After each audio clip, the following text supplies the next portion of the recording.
Hai semuanya, welcome. We are live. Hai hai hai. Halo. Boleh dong semuanya.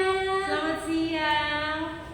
Boleh kasih di kolom komentar untuk kasih coba dong suara kita udah jelas belum ya guys? Hai hai. Halo. Coba boleh di share juga kalian live dari mana aja nih. Seneng banget loh kita hari ini bisa live bareng semua Mi Friends di hari yang spesial ini. Dan aku nggak sendirian loh guys. Aku di sini ditemenin oleh perempuan yang sangat inspiratif. Ada Siska dari JKT48. Hai semua. Dan juga ada Stephanie. Halo, dari semua. Xiaomi Indonesia. Hai. Hai. Dan kita masih akan kedatangan tiga female figure lagi yang tentunya nggak kalah keren. Ada Alice dari Bigetron, kemudian ada Gustika Jusuf, dan juga Prita Gozi, founder of Zap Finance. Hai semua. Oke, coba-coba. Gimana nih, masih pada semangat nggak puasanya? Masih jam 12 Oh, ya, masih jam 1. Iya, ya, betul. Tapi itu waktu-waktunya ngantuk loh kak. Jadi harus semangat. Iya, semangat. Kita juga nggak boleh kita banget. Iya, ya. benar, Harus betul. semangat biar nggak lemes. Makanya kita pikir lebih energized dan gak lupa guys, di dalam live talk show ini kita bakal bagi giveaway. Oh my god, hi! Hai Jessica. Hai, Halo, halo. kedengeran nggak? Udah bisa Hai, kita? bisa. Akunya kedengeran nggak? Cool, oke. Apa kabar? Oke. Baik. That's awesome. Pasti akan kita masih nunggu dari Kak Prita Gozi dan juga dari Alice Bigetron untuk ikutan di call kita hari ini.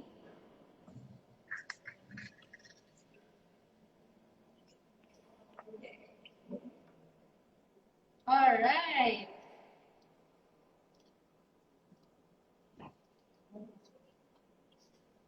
Hai.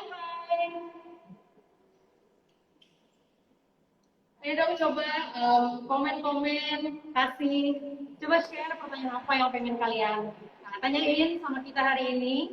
And pertanyaan yang pemenang akan mendapatkan giveaway yang super special banget dari kita. Jadi terus pantengin dan share di kolom komentar kalian pengen nanya apa hari ini sama semua female figure yang ada di talk show kita, oke? Kak Gustika, coba kita cek Ya. suara lagi kali ya, biar. Iya, tadi udah kedengeran belum? Sekarang Oke, gimana? sekarang udah aman. Oh, sekarang udah. Oke, sip. Gimana? Aku tadi kayak ada feeling tadi belum kedengeran. Kenapa? Gimana kabarnya? How's life selama pandemi ini, guys? Mungkin bisa di-sharing I'm good. sharing sedikit aktivitas kalian ngapain aja selama pandemi ini. Mungkin dari Kak Gustika dulu. Oke. Aku lagi di kantor sebenarnya sekarang, tapi lagi pada rapat kecuali aku, soalnya memang aku bukan bagian dari program itu. So coincidentally memang sedang tidak ada yang, ya ada sih yang dikerjain, cuma sudah minta waktu juga. Terus aku ada podcast juga, terus aku ada side project, jadi aku kayak ngerjain salah satu project bank regional gitu. So aku punya 3 pekerjaan officially gitu. Jadi selama pandemi sih sibuk kerjain itu aja sama walaupun udah 3 tahun kayaknya tuh tersendat terus rencananya. Namanya juga manusia hanya bisa berencana dan Tuhan yang bisa menentukan. Itu kayak mencoba untuk mempersiapkan S2 sih. Jadi kayak mungkin Selin tahu, Selin kan adik kelas aku kan pas SMP. Tahu kan aku matematikanya buruk banget. Nah, aku tuh kayak nyangkut di GRE-nya gitu. Jadi kayak lagi ya sibuk itu sih. That's cool, keren banget. Iya. Ya aku happy for you karena mau melanjutkan S2-nya juga. Mungkin kalau dari Siska nih, Siska gimana nih selama pandemi ini kira-kira apa sih yang kamu kangenin banget? Yang aku kangenin selama masa pandemi itu yang pastinya di mana aku kan jadi forget ya kan, jadi itu bisa perform dan ditonton oleh semua fans kita sih, karena sekarang anak pandemi itu yang nonton di teater tuh cuma 50 orang dan itu lalu live streaming juga dan nggak bisa juga kayak melakukan konser yang ditemukan biasanya ratusan atau ribuan orang gitu. Jadi kangen aja sih situasi di mana kayak euforianya tuh benar-benar terasa banget gitu. Iya, banget. Iya kan. Jadi kayak saya tuh yang kalau nggak kumpul sama semuanya. Setuju. Nah, terlepas dari mungkin stres atau ketidakpastian gitu pandemi kayak gini ya. Kira-kira ada hal apa sih yang Kak Siska udah mencoba untuk lakukan selama pandemi ini? Oke, kalau positif ya, kalau misalkan aku selama pandemi ini, yang aku tuh belajar beberapa hal baru sih Kak. Kayak misalkan aku belajar masak guys. Iya, karena sebenarnya kalau masak tuh cuma yang mie atau air lah ya. Tapi selama pandemi belajar cakapku atau melakukan masakan lainnya. Terus aku juga belajar workout karena pas pandemi itu kan banyak banget workout kan, jadi supaya aku nggak diem aja, aku workout ngikutin challenge di YouTube dan berlanjut ya sampai sekarang. Nice, meskipun di rumah tapi tetap positif dan produktif ya. Nah kalau misalnya Mas Eva itu gimana nih selama pandemi ini? Apakah work from home atau how do you do on your daily life? Jadi sekarang kan kita di Xiaomi kita udah beradaptasi sama work from home kurang lebih setahun lebih ya. Jadi during that time pastinya akan banyak sekali hal-hal yang kita pelajari. Yang pertama untuk tetap produktif, to try to stay positive, banyak baca, juga banyak. Halo, ada yang nggak Halo. Selamat siang. Halo, selamat siang semuanya, perempuan-perempuan cantik. Yes. Ya, tadi aku lagi ngobrol Kak Prita, jadi sambil nyapa dulu ya. Jadi aku lagi melanjutin kesibukan apa sih selama ini, tantangan-tantangan apa yang kita hadapi selama pandemi. Jadi udah setahun terakhir, aku yang biasa bekerja karyawan swasta yang setiap hari punya aktivitas, punya rutinitas, harus bekerja dari rumah gitu ya. Jadi menjaga mental untuk tetap positif itu salah satu yang lumayan challenging sih. Tapi berbagai upaya dilakukan, salah satunya adalah kayak Siska juga, aku belajar baking, menyalurkan berbagai macam hobi. Akhirnya untungnya itu semua bisa menjaga otak tetap waras dan tentunya tetap produktif. Kalau Kak Prita gimana nih, sambil nanya juga, selama ini, selama masa pandemi ini, apa sih challenge-challenge yang Kak hadapi? Oke, terima kasih ya. Jadi kan karena aku adalah perempuan yang kebetulan sudah jadi ibu juga, challenge paling dahsyat itu sebetulnya adalah bagaimana merubah pola pikir yang tadinya anak-anak itu sekolah ya ke sekolahnya, sekarang itu kan semua udah sekolah dari rumah itu selama 1 tahun. Itu adalah challenge yang sangat luar biasa untuk para ibu, pastinya dimanapun mereka berada. Bayangkan, kita aja nih sebagai dewasa, kalau koneksi agak biarpet dikit aja kita langsung deg-degan, langsung stres. Bayangkan itu terjadi pada anak-anak gitu. Jadi pastinya itu tuh challenge yang terbesar buat aku. Challenge yang kedua pastinya adalah gimana caranya menyesuaikan, karena kan pekerjaan aku banyak. Itu gimana caranya menyesuaikan dengan kondisi selama pandemi ini. Dari mulai gimana caranya tetap interlock dengan tim di kantor, kemudian gimana caranya tetap bisa menjalankan profesi aku sebagai financial planners, financial educator, itu nggak mudah. Dulu kan nggak ada yang tahu gimana bikin webinar dan lain-lain kan. Sekarang sampai sudah oma-oma aja udah jago loh semuanya. Sekarang udah kenal tuh oma-oma karena live Instagram. Semua dicoba gitu ya Kak Prita ya. Mau yang muda sampai yang udah manula semua harus bisa mencoba. Apalagi teknologi itu penting banget gitu kan. Nah ngomong-ngomong masih soal seputar aktivitas selama pandemi ini nih. Sebagai working mom sendiri Kak Prita, bagaimana sih cara kakak bisa balance antara work-life balance gitu? Mungkin bisa di-share untuk para fans kita di luar yang mungkin sudah jadi ibu juga gitu kan. pasti sebenarnya nggak beda sih dengan semua teman-teman perempuan cantik di sini nih, seperti Kak Selin, Kak Gustika, tadi Kak Siska, dan juga apa namanya Kak Stefani, semuanya sama pasti sama. Kita tuh mau mau apapun pasti kita ngerasa 24 jam nggak cukup, bener nggak sih? Gitu ya. Apalagi Setuju banget. perempuan kan butuh beauty sleep gitu ya. Jadi kalau enggak kan kita juga kayak gimana gitu. Jadi menurut aku ya, paling pertama we must understand ourselves. Kemampuan kita tuh berapa banyak. Jadi kalau dalam satu hari sebenarnya kita mampu melakukan pekerjaan tuh berapa jam sih? Kemudian dari berapa jam itu kita butuh waktu istirahat berapa lama? Yang kedua, kita bikin scheduling. Kalau aku paling suka dengan teknologi itu bikin block kalender. Jadi aku bikin di kalender di handphone yang memang bisa diakses oleh tim yang bekerja sama-sama aku. Jadi mereka tahu gitu loh availability time-nya aku seperti apa dan apa yang nggak available. Dan aku berani loh untuk ngeblok kalender untuk waktu-waktu yang memang menurut aku membutuhkannya untuk beristirahat. Jadi Ya. aku tidak merasa bahwa, aduh sayang banget nih ada pekerjaan gitu. Enggak, karena aku juga sayang sama diriku sendiri. Aku nggak mau sampai aku sakit, aku nggak mau sampai aku tuh nggak waras gitu loh istilahnya. Saking sampai ngigo kerjaan tuh menurut aku udah nggak bener banget gitu. Jadi menurut aku dua hal itu adalah kuncian aku pada saat aku menjadi seorang perempuan yang harus membagi waktu. Betul, aku setuju banget sih. Aku setuju banget kalau emang di masa-masa kayak gini kita harus bisa bagi waktu dengan baik ya Kak ya. Jadi biar kita masih tetap stay positif dan juga tetap produktif gitu kan. Nah, tanpa kita berpanjang lebar, mungkin kita bisa masuk ke topik discussion pertama kita kali ya dalam hari ini. Nah, karena hari ini tuh hari spesial banget, yaitu kita memperingati Hari Kartini, di mana beliau sudah memberikan sangat banyak inspirasi buat semua, nggak cuma perempuan tapi untuk semua di luar sana dari segi pendidikan dan juga pemberdayaan perempuan gitu. Untuk kakak-kakak yang hadir di talk show kali ini, aku pengen nanya nih, mungkin pandangan orang berbeda-beda kan dalam mengartikan pemberdayaan perempuan.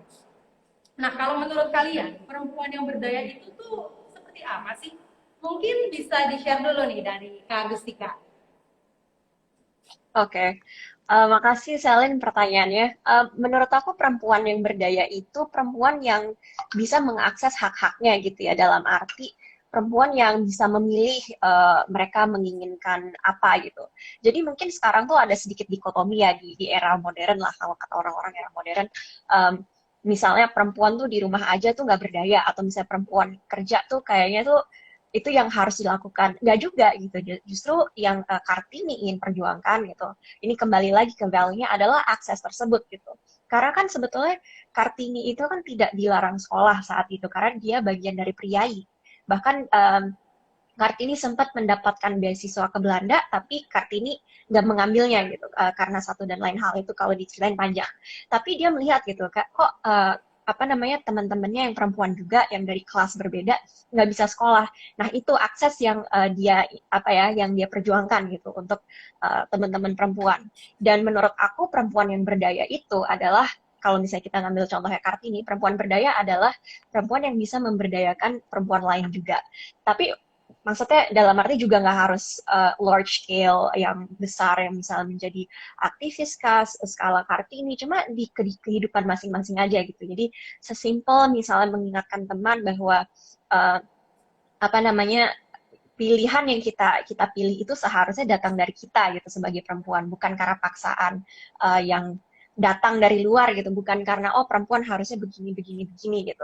Jadi itu yang menurut aku perempuan yang berdaya. Perempuan berdaya adalah perempuan yang bisa memilih dan bisa membantu uh, teman-temannya gitu, orang lain untuk memilih dan membangun pengertian gitu ya tentang challenges yang perempuan hadapi itu apa aja gitu.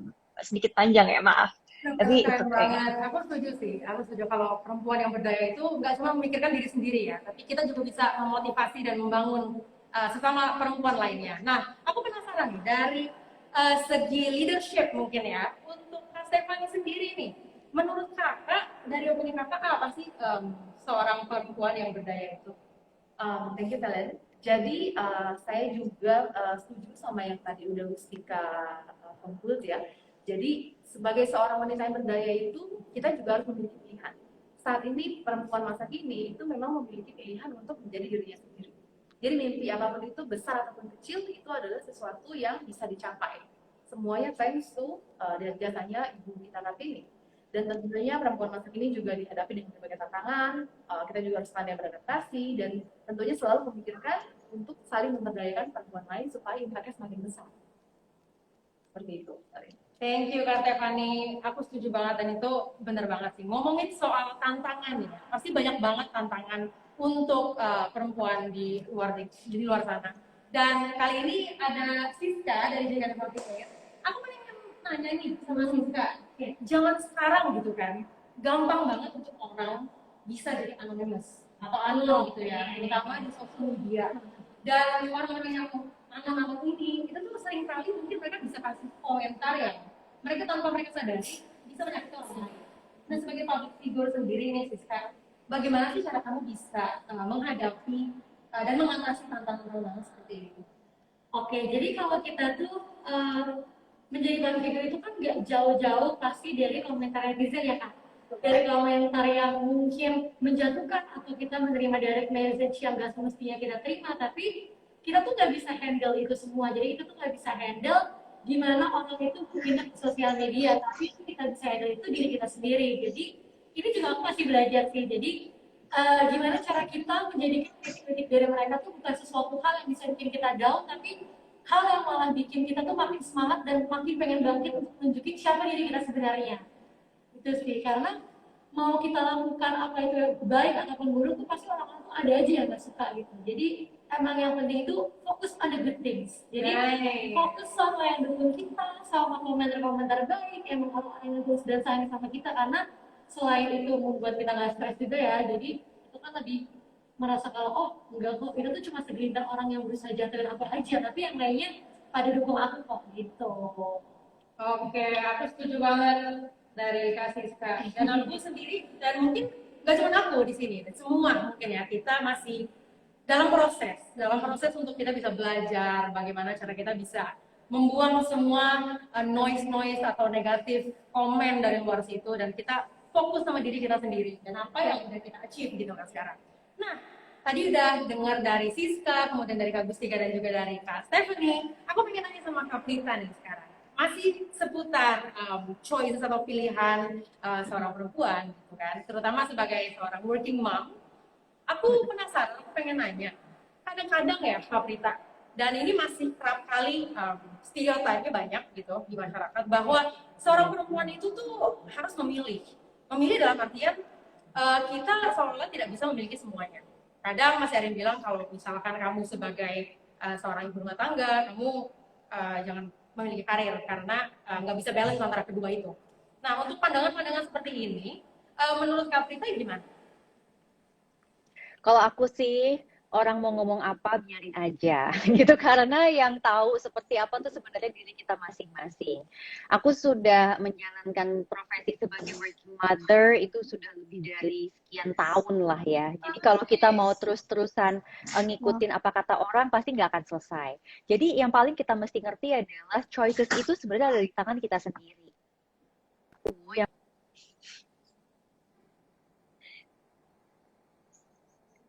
terus menjalankan dengan sungguh-sungguh. Yang aku nggak suka tuh sebenarnya kadang gini, perempuan pengen, tapi pada saat nanti ada kendala, urusan domestik, kemudian dia tidak bisa menyelesaikan, tetapi menyuruh orang lain untuk minta pengertian. Padahal kalau perempuan tangguh itu, orang nggak perlu tahu masalah kita tuh sebenarnya lagi seperti apa.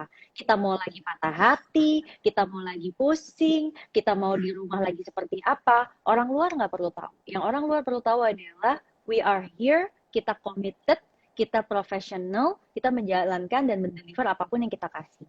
Dan untuk di rumah kita tetap committed, nggak harus kita semua yang ngerjain, aku juga nggak masak setiap hari kok. Tapi aku maintain, aku tahu bahwa apa saja sih yang disajikan untuk keluarga aku, tapi aku bisa minta tolong orang lain untuk mengerjakannya. Jadi menurut aku, pilihan itu sebenarnya ada di tangan kita. Nice, I like that. Pilihan emang benar, aku setuju kalau ya emang kita memilih untuk diri kita, dan emang semuanya pilihan itu ya kita yang menentukan gitu kan. Nah, kalau misalkan ngomongin soal pilihan dan juga tentang profesionalisme gitu dalam mungkin di bidang lain ya seperti corporate, kalau dari Kak Stefan ini aku penasaran, aku pengen nanya, sebagai seorang pemimpin PR di Xiaomi Indonesia, apa yang menurut kakak berdiri di antara perempuan dan impian mereka? Apa tantangan untuk perempuan? Jadi sebenarnya kalau bicara soal apa yang menghambat ya, apa yang menjadi tantangan itu sebenarnya salah satu menurut saya adalah mindset. Jadi tadi Kak Prita sempat mention ya di mana kita udah nggak usah peduli deh apa kata orang. Cuman kadang-kadang sebagai manusia itu kan kita suka tetap kepikiran in a way. Jadi kita harus tetap bisa memotivasi diri sendiri, tetap bisa berpikir secara positif dan yakin bahwa apa yang kita mau capai, apa yang kita lakukan selama kita put effort di hal-hal tersebut pasti bisa tercapai. Berbagai bantuan macam-macam, ada bantuan buku, ada bantuan teman-teman dan keluarga serta lingkungan, itu adalah semua berbagai macam hal yang bisa membantu kita agar mencapai apa yang kita mau lakukan. Jadi tantangan untuk mencapai apa yang kita mau, banyak kan memang kadang-kadang dari diri sendiri Kak ya, kayak sibuk mikirin takut nih kata-kata orang gitu kan, apa sih yang dimauin orang, aku sih belum tahu seperti itu. Dan ini masih di dalam leadership gitu ya Kak. Kalau dari segi pandang kakak sendiri, menurut kakak kepemimpinan dan pemberdayaan perempuan itu tuh bermanfaat nggak sih? Kalau menurut aku, tadi poinnya sempat kita brush on sedikit ya, jadi kita harus bisa membantu orang lain juga. Yang pertama adalah kita percaya bahwa segala bentuk kontribusi yang kita lakukan terhadap lingkungan, terhadap orang-orang sekitar kita itu memberikan impact. Jadi itu yang pertama. Terus berikutnya adalah mengenai sekarang ini zamannya teknologi ya, udah banyak banget hal-hal yang bisa membantu kita menjadi lebih berdaya dan juga membantu memberdayakan orang lain. Jadi dengan akses terhadap teknologi yang lebih mudah, akses terhadap berbagai macam gadget, itu salah satu juga hal yang semakin mempermudah kita menjadi perempuan lebih berdaya. Seperti itu Salen. Nice, nice. Aku setuju banget dari jawaban yang udah dikasih sama kakak-kakak semua. Dan aku berharap semua jawaban yang barusan udah di-share itu bisa memotivasi para fans di luar yang lagi nonton sekarang untuk tetap fokus, tetap bisa make your own choice dan juga bisa empower atau memotivasi seluruh orang-orang di sekitar kamu. Nah, setelah kita dari Syam Indonesia menampung di semua aspirasi dari teman-teman semua, saat kita memilih kakak-kakak yang hadir dalam talk show ini, kita sepakat bahwa kalian tuh adalah representasi yang sangat cocok untuk dengan tema kita hari ini, yaitu Modern Day Women. Karena kita menganggap bahwa kakak-kakak semua di sini tuh memiliki banyak peranan. Peranan dalam artian selain dari menjadi seorang figur publik yang gaul, yang eksis, gitu. Tapi di sisi lain kalian juga memiliki santun dan menjunjung tinggi budaya kita. Gitu. Bagaimana sih cara untuk kita tetap bisa relevan dengan zaman sekarang ini tanpa kita meninggalkan identitas kita? Nah, aku pengen nanya, penasaran sama Kak Prita. Mungkin bisa dijawab duluan.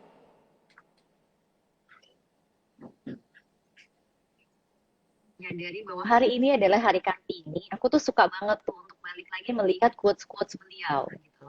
Lalu ada satu quotes beliau yang mungkin sih tidak terlalu populer, tetapi menurut aku ngena banget, yaitu dibilangnya begini, sampai kapanpun perempuan yang terdidik adalah merupakan hadiah bagi peradaban. Jadi artinya, kalau perempuan itu pintar, perempuan itu cerdas, itu pasti peradaban itu tuh akan bagus banget, akan maju banget. Relevansinya gimana sih? Ternyata perempuan terlepas dia misalnya sudah menikah atau belum menikah, punya anak atau tidak, dan sebagainya, itu semua adalah pilihan mereka.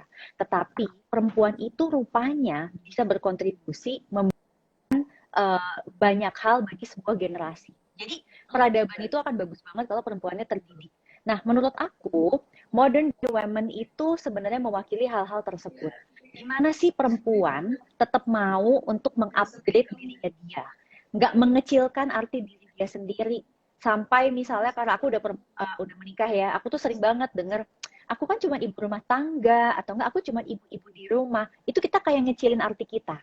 Padahal sebenarnya itu banyak banget loh yang bisa kita kerjain. Jadi kayak tadi Kak Stefani bilang, aku tuh bilang bahwa perempuan itu harus bisa menolong perempuan lain. Kata dibilang seperti itu kan. Gimana caranya bisa seperti itu? Itu menurut aku adalah one of the definition of modern day women. Kita berdaya, kita bisa membuat sesuatu untuk diri kita, lalu untuk sekeliling kita, dan bahkan kita bisa menolong orang lain. Dan untuk itu kita mesti terus belajar. Ya, aku setuju banget kalau memang belajar itu tuh nggak instan ya Kak. Semua tuh ada prosesnya gitu. Dan kalau misalkan dari segi pandang Kak Gustika sendiri gimana nih?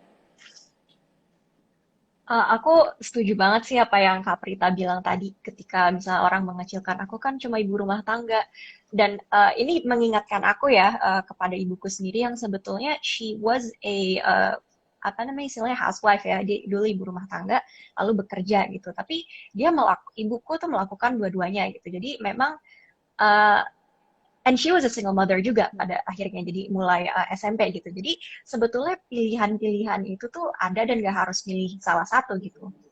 Itu aku cuma pengen nambahin dari Kaprita aja sih.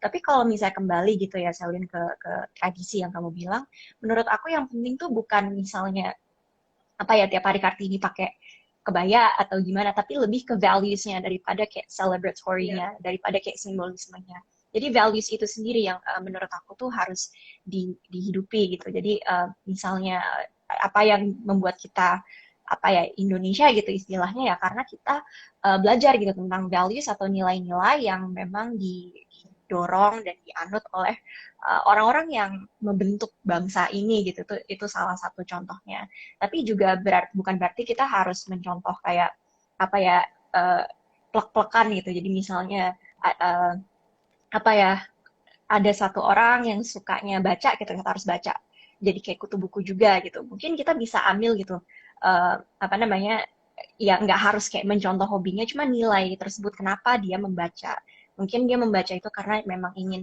menjadi manusia terdidik gitu bukan sekedar buat keren-kerenan dan nambah-nambahin apa list buku di Instagram jadi kita perlu ngulik ke situnya sih itu yang menurut aku tuh lebih lebih penting gitu istilahnya dan itu gimana caranya kita bisa gimana menghidupkan tradisi yang kayak kamu tadi bilang. Thank you Kak Gustika. Kalau ngomongin soal tradisi dan juga nilai-nilai seperti yang tadi Kak Gustika udah bilang, mungkin dari Siska, kira-kira nilai-nilai tradisi apa sih yang masih kamu jalankan gitu dari kamu masih kecil sampai sekarang? Kalau untuk aku sendiri dan di keluarga aku tuh nggak ada tradisi yang gimana-gimana sih Kak. Maksudnya emang dari dulu juga nggak ada tradisi yang kental gitu. Maksudnya spesifikasi harus ini harus itu tuh nggak ada emang. Dari dulu tuh keluarganya bukan santai aja. Tapi mungkin tradisi yang harus banget dan kebiasaan yang harus banget dilakukan oleh aku dan seluruh anggota keluarga itu adalah komunikasi. Karena kalau keluarga itu komunikasi itu paling penting. Jadi karena aku dan ibu dan keluarga aku itu beda kota, aku setiap kegiatan atau sebelum kegiatan pasti harus telepon ibu untuk ngabarin lagi di mana, udah pulang atau belum sih. Oke, thank you Kak Siska. Komunikasi itu penting banget loh. Apalagi lagi zaman pandemi kayak gini, semua nggak bisa pulang juga kan. Betul, betul. Jadi semua harus lewat telepon dari Instagram, mungkin dari Zoom call. Iya. Bisa tetap close to the heart meskipun kita distance apart. Ya. Oke, kalau misalkan ngomongin soal tradisi, soal nilai-nilai, aku yakin banget masing-masing dari kita semua yang ada di hari ini pasti memiliki seorang sosok dalam hidupnya di mana mereka sangat look up to atau sangat dikagumi gitu ya kan. Nah, aku penasaran dari Kak Stefan ini, kira-kira siapa sih sosok diri dalam hidup kakak yang kalau kakak inget gitu, kakak bisa langsung ngerasa yes, aku admire dia banget dan aku pengen jadi seperti dia. Oke. Kalau aku sendiri, sosok yang paling aku kagumi adalah mama. Kenapa aku bisa bilang mama? Karena mama menurut aku membentuk aku hari ini. Jadi beliau walaupun beliau merupakan perempuan tradisional yang maksudnya lebih banyak menghabiskan waktu di rumah, tapi beliau juga menanamkan bahwa kamu itu boleh memilih, kamu bisa mencapai mimpi-mimpi kamu, apapun yang kamu lakukan, aku akan support. Jadi dengan cara didik seperti itu, aku menjadi aku hari ini karena semua dorongan dan support dari mama. So she's one of the most admired person lah, that makes me who I am today. Ya, thank you Kak Stefani. Mungkin kalau dari Siska, kira-kira siapa nih sosok dalam hidup kamu yang sangat kamu kagumi? Udah jangan beda Kak, pasti kalau Kak Stefani mama, aku panggil ibu. Iya, jadi ibu tuh benar-benar kuat dan dari ibu aku belajar gimana caranya untuk nggak berlarut-larut dalam kesedihan di tengah dunia yang semakin menyebalkan ini. Jadi ibu itu juga sosok ibu yang gak banyak menuntut, juga sama kayak Kak Stephanie, gak banyak menuntut, dan ibu juga selalu dukung apapun yang menjadi kebahagiaan buat anaknya. Dan kalau misalkan udah gede nanti, udah punya anak, aku pengen jadi sosok ibu yang bisa mengayomi dan bisa menjadi hangat kayak ibu aku. Thank you guys. Nah, guys, udah dengar banyak banget sharing dari teman-teman semua. Sekarang giliran kita pengen menjawab pertanyaan dari kalian nih. Nah, dari kemarin, kalau kalian pantengin di sosial media masing-masing figur perempuan yang ada pada hari ini, mereka udah nanyain nih di postingan mereka untuk kalian semua bisa share di kolom komentar pertanyaan apa sih yang pengen dijawab oleh masing-masing figur kita hari ini. Mungkin kita bisa mulai dari Kak Agustika nih. Kira-kira pertanyaan siapa Kak yang akan dijawab hari ini? Karena guys, kita akan bagi-bagi hadiah yang keren banget nih. Kita punya 4 total hadiah yang super awesome. Ada Mi Band, ada Mi Watch, ada Mi Hair Dryer, dan juga ada 360 Security 2K Camera yang akan kita bagiin. Nah, mungkin Kak Gustika bisa langsung jawab nih pertanyaannya dari username siapa dan pertanyaannya apa sih? Iya. Ini yang dari ini ya, yang dari kolom komentar di Yes, Instagram ya? betul sekali dari kolom komentar. Oh, oke. Oke. Ini dari Rion.C. Ini cuma pertanyaan simpel aja sih Kak tentang emansipasi, perjuangan pasti ada karena keresahan dan sesuatu yang berharga. Banyak yang berlindung dari kata emansipasi tapi tidak pernah berjuang di dalamnya. Apakah kita sebagai masyarakat harus tunduk hanya dari sebuah kata yang menuntut tersebut? Menurut aku itu pertanyaan bagus sih. Jadi langsung jawab aja ya. Silakan, the stage is yours. Silakan. Atau dikumpulin dulu. Oke. Jadi menurut aku pertanyaan ini bagus gitu karena kan tadi kita sudah sedikit menyinggung ya bahwa empowered women empower women other women gitu ya. Jadi ketika kita memiliki privilege seperti Kartini, beliau juga dulunya mencoba untuk mengempower perempuan lain gitu. Tapi bukan berarti kita tuh harus menjadi pejuang, menurutku ya, menjadi pejuang yang harus di front line gitu, yang harus kelihatan banget gitu.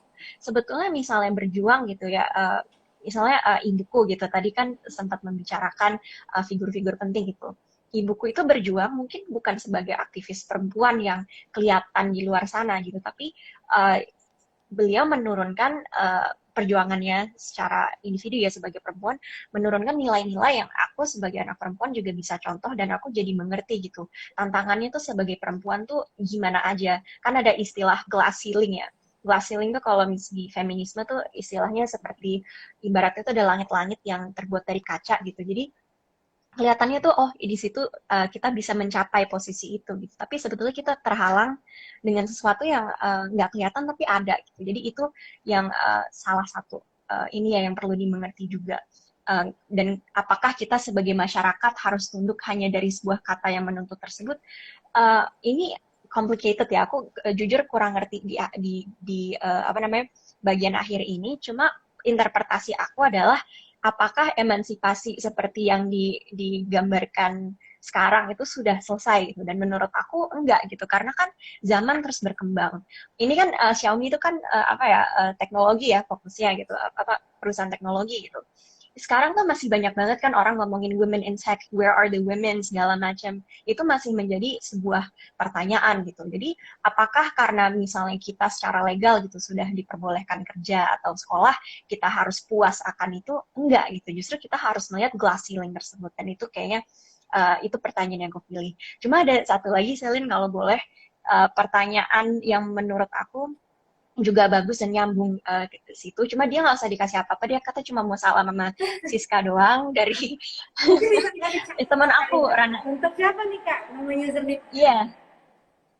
Namanya Rana Ditya Alif. Cuma kayak kalau di Instagram tuh Rana Ditya aja. Nah, dia katanya mau salam. Ya nggak usah kasih Xiaomi. Tapi pertanyaan dia bagus. Apa yang bisa laki-laki lakukan untuk kalau nggak salah apa yang bisa dilakukan laki-laki untuk ensure apa namanya ya soal inilah gitu. Aku paraphrasing sedikit soalnya aku lupa pertanyaannya dan nggak di depan aku pertanyaannya.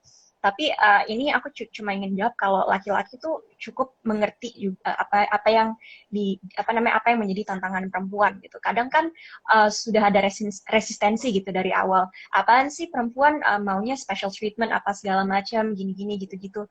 Tapi sebetulnya kalau misalnya dilihat ya secara struktural, secara sistemik, perempuan itu mengalami tantangan-tantangan yang berbeda dan jauh lebih ini ya, lebih banyak gitu dari laki-laki, karena ya itu sistemik tuh yang aku maksud. Misalnya sebelumnya kita sebagai perempuan Indonesia tidak diperbolehkan sekolah dan akhirnya sekarang udah, tapi ide bahwa oh perempuan tuh cukup segini aja tuh masih tertanam gitu di masyarakat. Dan aku hanya ingin laki-laki gitu ya mengerti bahwa isu ini tuh masih ada gitu di sini, dan jangan resisten dulu gitu terhadap isu-isu yang dialami perempuan. Dan kalau misalnya sudah membuahkan atau membangun pengertian gitu, jadi mungkin kita bisa bekerja sama untuk apa ya, gender equality atau apa masyarakat yang lebih equal gitu, yang lebih setara.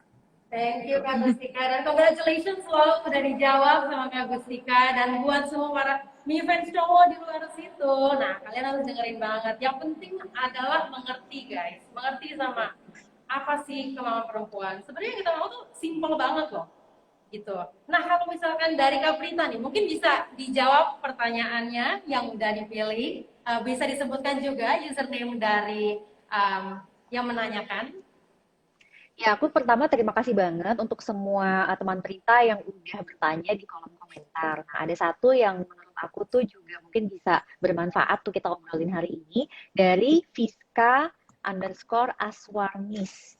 Dia bilangnya begini, bertanya Mbak, sebelumnya saya baru mengikuti IG-nya Mbak Prita dari hanya sekedar lewat feed sampai betul-betul termotivasi. Meskipun saya belum paham betul, tak lepas dari usaha panjang yang telah Mbak Prita lewati. Tapi yang mau saya tanyakan adalah bagaimana tips dan trik yang harus dilakukan saat mulai memasuki usia 30-an.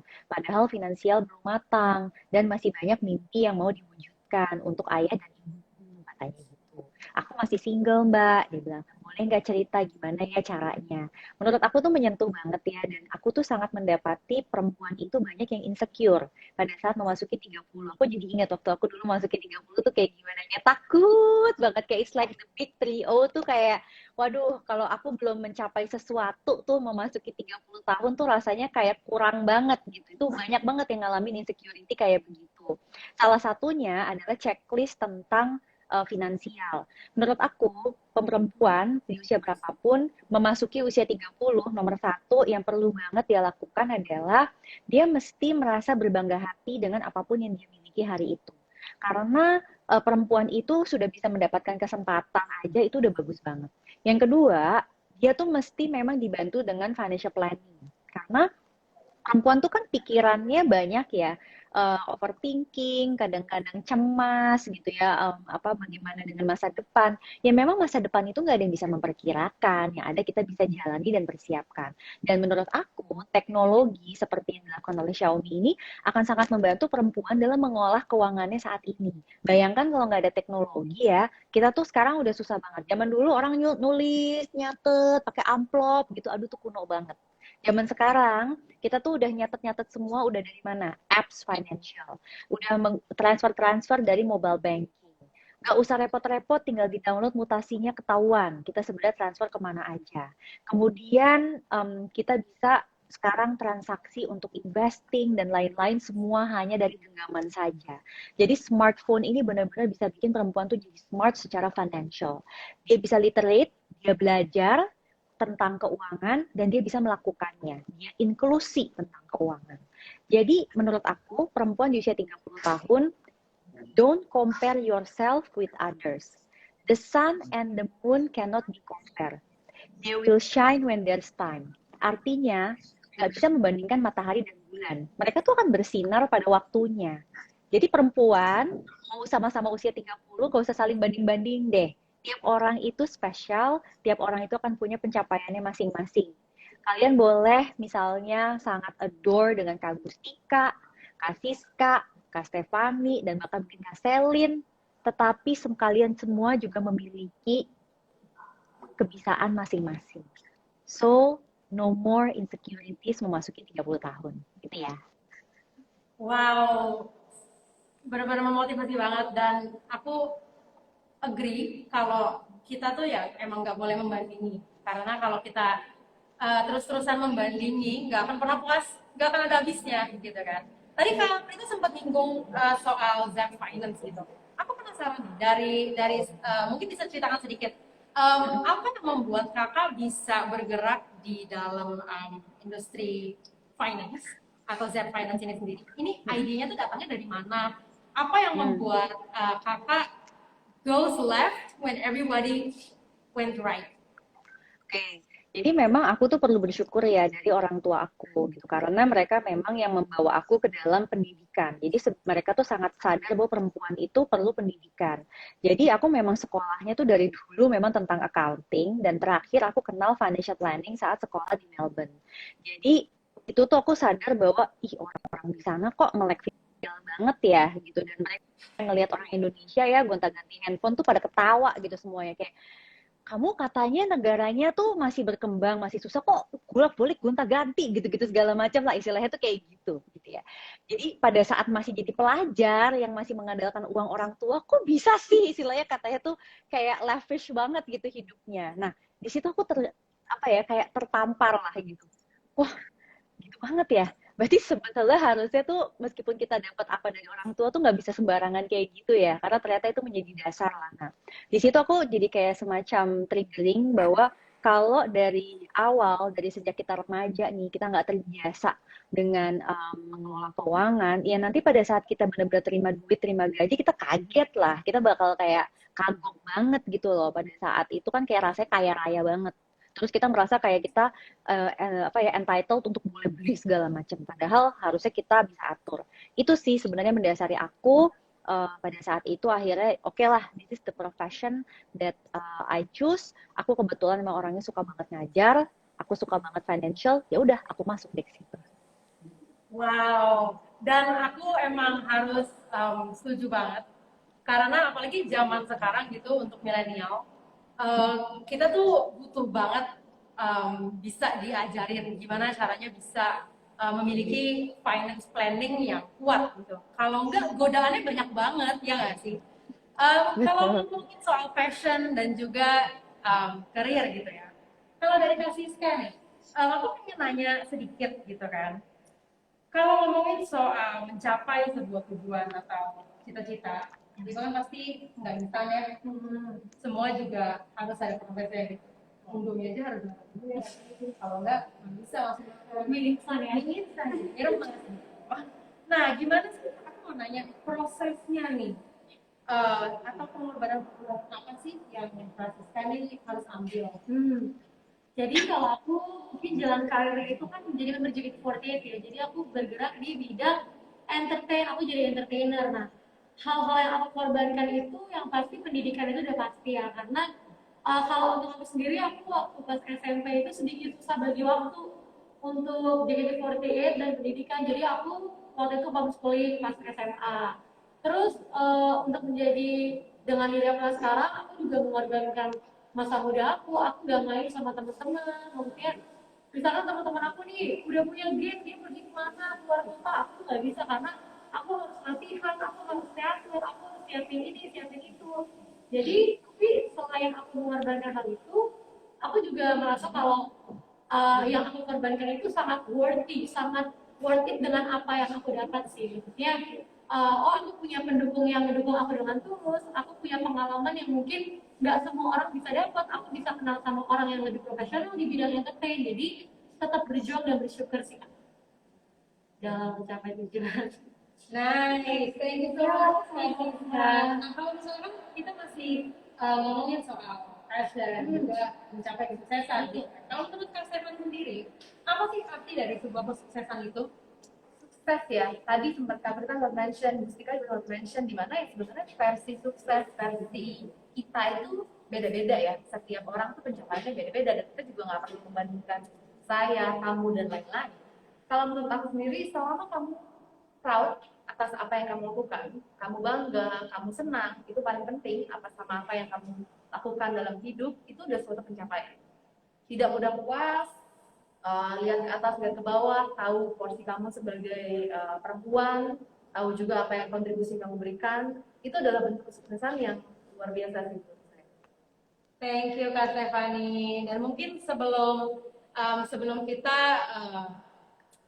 pindah ke topik berikutnya nih, mungkin ada pesan-pesan atau pesan motivasi dari Kak Gustika hari ini yang bisa mungkin disampaikan kepada audiens dan juga mungkin kepada untuk semua perempuan di luar situ lah. Kira-kira apa nih? Ada pelajaran berharga apa yang bisa kakak sharing, especially untuk hari Kartini seperti ini? Apa ya? Oke, untuk Hari Kartini sendiri mungkin pesan aku bukan sekedar senang aja dengan, yay, there's this one day, ada satu hari di mana kita merayakan perempuan dan kita sekarang udah boleh sekolah. Kayak kita jangan stop di situ aja gitu, tapi betul-betul mengulik sebenarnya apa sih yang Kartini perjuangkan. Jadi itu menurut aku sesuatu yang sangat penting ya.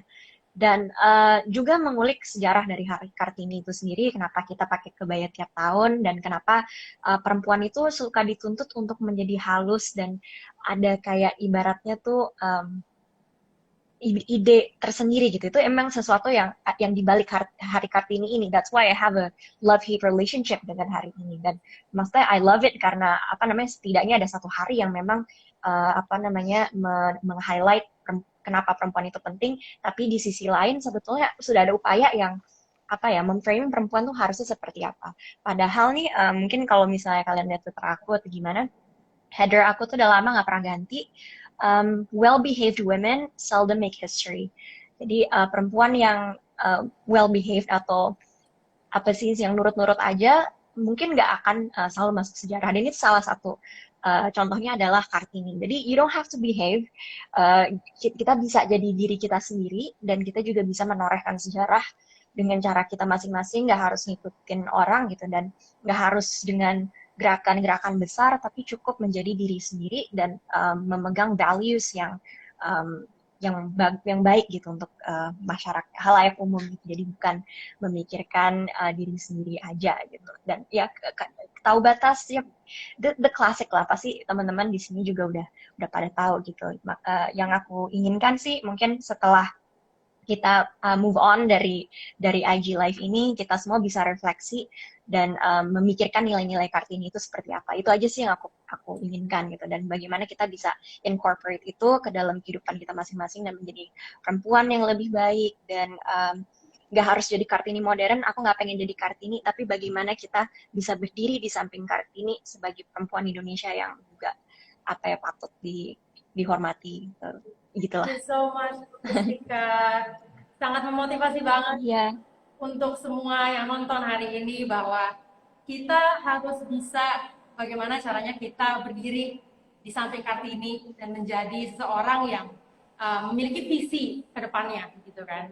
Kak Gustika, makasih banget waktunya buat hari ini gabung sama kita. Kita akan kedatangan tamu spesial satu lagi nih, dan dia adalah seorang e-sport athlete. Mungkin para Vivian sudah tahu nih cewek yang satu ini. Mungkin bisa langsung dia lagi terhubung ke dalam call kita.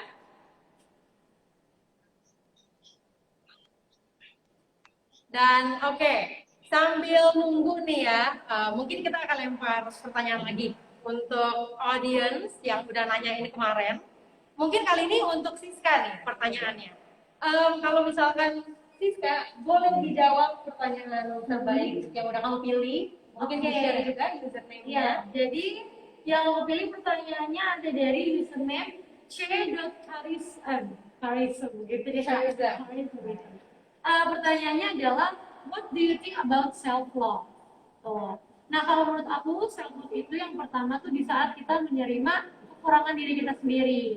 Tapi kekurangan dari diri kita sendiri itu jangan menjadikan kita itu untuk down atau insecure, tapi malah membuat kita untuk semakin menggali apa sih potensi lain yang bisa aku kembangkan dari dalam diri sendiri gitu. Terus yang kedua, saat kita mau mencintai diri kita, jadi saat kita nggak nge-push diri kita terlalu berat, nggak nge-pressure diri kita. Jadi kalau misalkan kita lagi capek atau kita lagi penat dengan segala hal, it's okay to take a break. Yang penting jangan berhenti dan harus sadar kalau diri kita ini butuh kok istirahat, boleh kok istirahat gitu sih.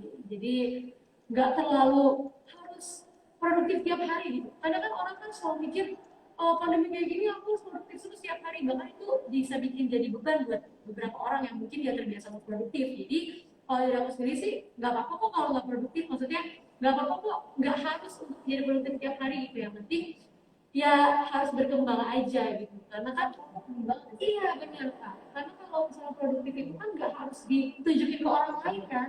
Kalau produktif kita bisa, aku mau belajar lagu ini, aku mau belajar genre lagu yang lain, aku mau belajar skill komputer yang ini gitu misalkan. Jadi kamu produktif nggak perlu harus membuktikan diri, sebenarnya lebih ke gimana tuh caranya produktif dan menjelaskan. Betul, self love. Ngom- Ngomong-ngomong, aku pamit dulu ya karena di kantor terus harus pergi. Yes, thank you banget ya Bu. Ya, Waktunya seru banget. ya, bye. Bye. Thank you semua, senang udah ketemu. Oke. Nah, kalau misalkan masih ngomong-ngomong soal fashion dan Yes. juga teknologi gitu kan. Menurut Kak Siska sendiri, kira-kira nih dari apalagi mungkin sebagai public figure gitu kan di social media tuh, menurut kamu benefit dari social media tuh apa sih untuk karir kamu sekarang ini?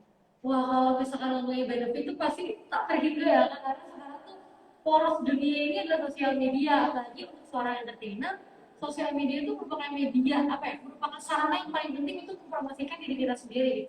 Dan kalau aku sendiri benefitnya bisa bikin orang yang mungkin nggak tahu JKT48 jadi tahu, karena mungkin postingan aku mencoba di-explore, dan dari sosial media juga aku bisa kenal sama influencer atau enggak bisa kenal sama artis-artis yang tadinya aku pikir nggak bakal bisa nih aku kenalan sama dia, tapi karena sosial media kita bisa saling berinteraksi gitu. Nah, dan mungkin bisa di-share deh, kira-kira ada nggak sih cerita atau momen yang paling mengesankan selama kamu di JKT48 gitu? Apa ya, ini di sosial media apa di kehidupan nyata? Mungkin di sosial media, di Oh. kehidupan nyata, ini. Sosial media ya, mungkin misalkan aku kan idola banget nih Kak sama banyak artis-artis luar negeri kan, dan waktu itu aku sempat bikin cover lagu dan aku post di sosial media, dan ya satu sosial media itu penggunanya itu banyak banget dari seluruh dunia, dan kebetulan fans JKT48 itu juga kayak berusaha untuk memberikan apa ya, kayak retweet gitu loh Kak. Jadi melalui cover lagu itu aku bisa kenalan sama artis yang aku suka gitu sih. Itu pengalaman sangat menarik karena member JKT48 itu kan apa ya, kesempatan untuk dikenal banyak orangnya kan juga ada gitu kan. Jadi kayak gimana kita memanfaatkan sosial media aja sih. Nice, thank you Kak Siska. Kalau misalkan ngomongin soal the power of social media gitu ya, banyak banget yang bisa kita pelajari sebenarnya. Yang kamu lihat aja gitu. Mungkin dari segi corporate atau dari Kak Stefani nih sebagai seorang head of PR gitu, bagaimana cara kakak bisa menggabungkan atau incorporate the power of social media dengan pekerjaan kakak? Jadi social media ini konsepnya benar-benar luar biasa ya. Mungkin 10 tahun lalu, 5 tahun lalu kita belum memiliki konsep social media seperti sekarang. Jadi sekarang itu kita bisa memberikan impact lebih, kita bisa memberikan informasi, kita bisa belajar satu sama lain ke makin banyak lagi orang-orang. Halo, Alice akhirnya gabung. Hai, Alice. Selamat siang menjelang sore. Hai, welcome. Senang banget kamu sudah join kita hari ini.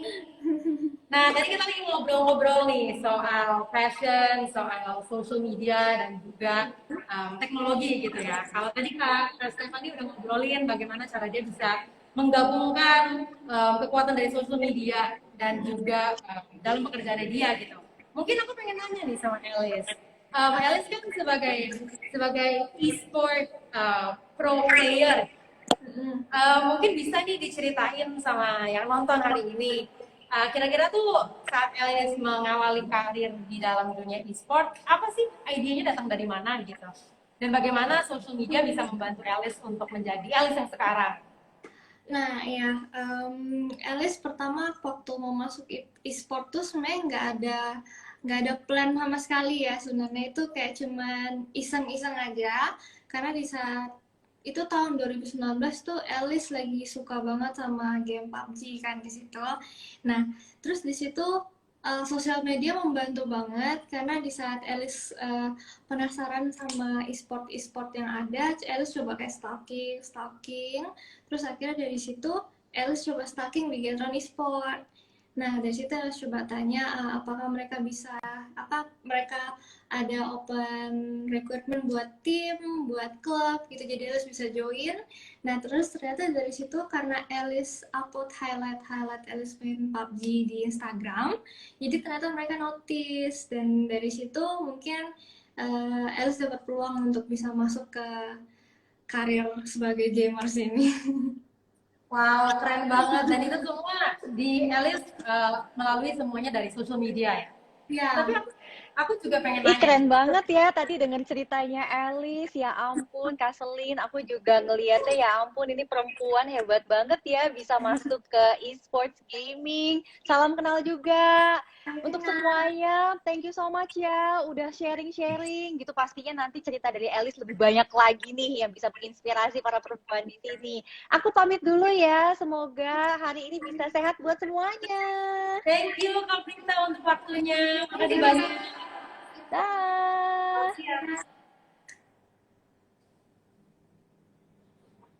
Nah, balik lagi nih sama Alice. Sebagai seorang perempuan yang masuk dalam bidang e-sport gitu kan, yang dominannya sama laki-laki. Kira-kira tantangan apa sih yang kamu hadapin? Dan bagaimana cara kamu bisa mengatasi tantangan-tantangan itu? tantangannya Alice lumayan berat sih waktu itu. Waktu Alice masih jadi kompetitif, karena di saat Alice baru masuk ke dunia kompetitif itu jarang, minim banget untuk perempuan di Indonesia itu untuk main game, terutama PUBG. Karena di saat waktu Alice main dan fokus untuk turnamen itu perempuan tuh masih seperti dianggap sebelah mata gitu, dilihat sebelah mata, karena dominan kan yang main game apalagi PUBG itu kan laki-laki.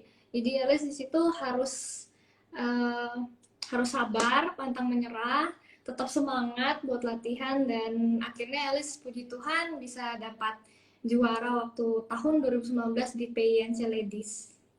Wow, keren banget. Dan mungkin sebelum kita tutup hari ini sessionnya, mungkin untuk para yang nonton hari ini nih, yang mungkin butuh motivasi gitu kan, mungkin dari Alice bisa kasih sebuah pelajaran yang berharga untuk para perempuan dan juga basically untuk semua yang nonton hari ini.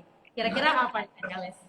Kalau dari Alice buat para perempuan di luar sana, tapi bukan cuma hanya untuk perempuan, tetap semangat, tetap berusaha keras untuk capai impian kalian masing-masing. Badai pasti ada, persoalan pasti ada, pasti Tuhan selalu menyertai kalian semua. Wow, thank you so much Alice untuk waktunya hari ini, dan juga pada Siska dan Kak Stefani. Kita udah sharing banyak banget.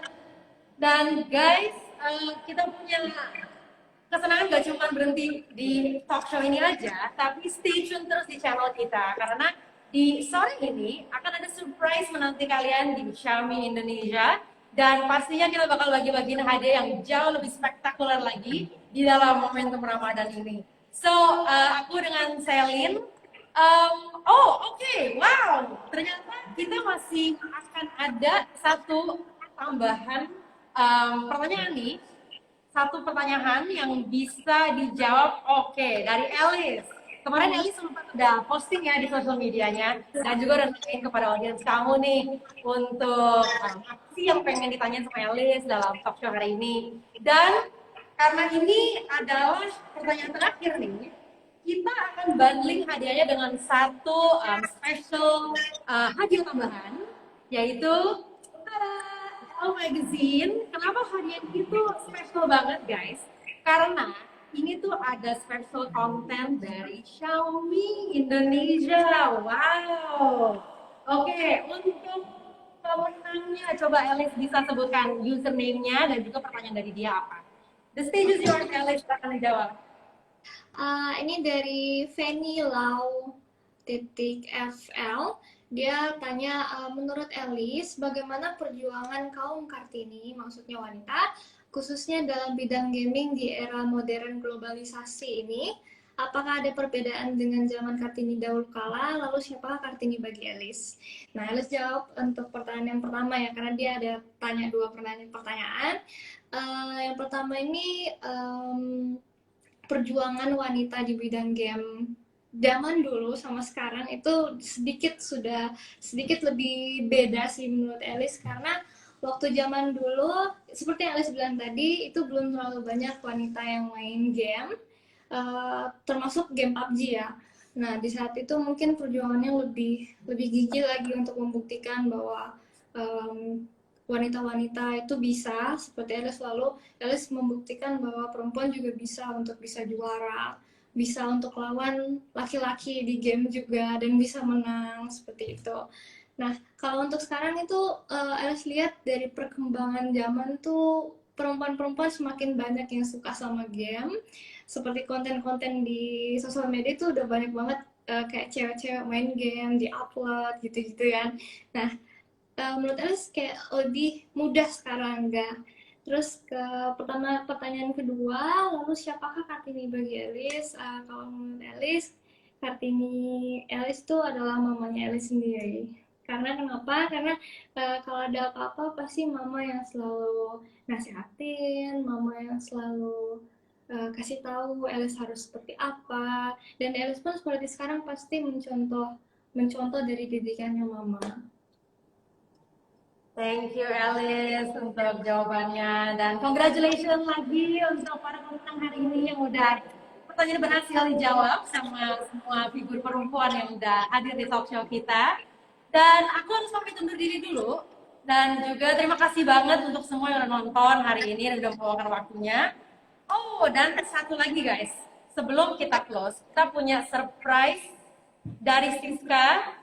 Mungkin Siska bisa share nih kisi-kisinya apa sih surprise-nya? Oke, jadi kemarin kan aku sempat waro-waro di Twitter untuk kalian kirimin mention ke Twitter aku berkaitan tentang Hari Kartini dan Proud to be Me. Jadi nanti sore aku upload hasil dari home system. Jadi home system itu adalah konten di mana aku menyanyikan mention yang masuk apa jadi satu lagu. Jadi nanti sore aku bakal upload di Twitter aku. Jadi stay tune semuanya. Twitter aku di @s_siska_creativity. Thank you Siska. Dan thank you again semua yang udah nonton hari ini. Aku Selin dari Kami Indonesia. Ada Siska dan juga Stephanie dan Alice. Kita pamit undur diri. Thank you so much udah nonton hari ini. Terima kasih.